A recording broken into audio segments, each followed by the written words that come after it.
Hello guys, welcome to my vlog. So, ayan, pauwi na kami. Alas 12 lang kami. Pero late akong umuwi. Kasi nahulog yung isa kong AirPods. Hinanap ko siya. Ay, di maglalakad ako ngayon pauwi.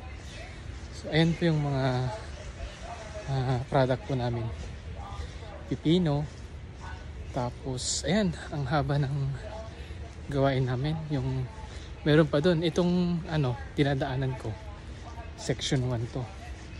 Tapos doon ako sa kabila, section 2. So, ayun, matagal na rin ako dito sa Canada. Mag-isang taon na ako ngayong June. Pero, tiis-tiis lang kasi nga, mahal ang cost of living dito sa Canada. And then, ano pa ba?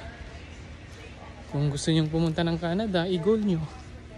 Nasa tao din yan. Pero yung expectation nyo dito ay kailangan yung paghandaan din. Tapos, ano pa ba? Sa susunod, sasabihin ko sa inyo kung paano ako nakapunta dito sa Canada. Sana masuportahan ko dito sa aking YouTube channel. Tapos, matulungan niya akong mag-grow. Hi sir. Ayan. So maglalakad ako ngayon kasi nagpahuli ako. So ayan, parang umuulan pa naman. Ayan, patay tayo. Umuulan. Ay, buti na lang hindi umuulan. Ayan. Ito, maglalakad na ako ngayon. Tapos ngayon pa summer na dito. Medyo umulan lang kanina. Ganun yung weather dito. Ayan yung farm namin. Tapos ito yung lalakarin ko, sobrang layo.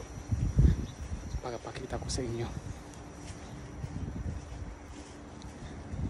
Guys, kung may mga katanungan kayo, pwede nyo i-comment sa comment section para kung kaya kong sagutin.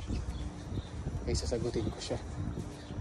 Ayan guys, ayan, sobrang layo. Ayan, doon pa sa dulo. Ay, grabe. Sige guys, salamat. Thanks for watching. Bye bye.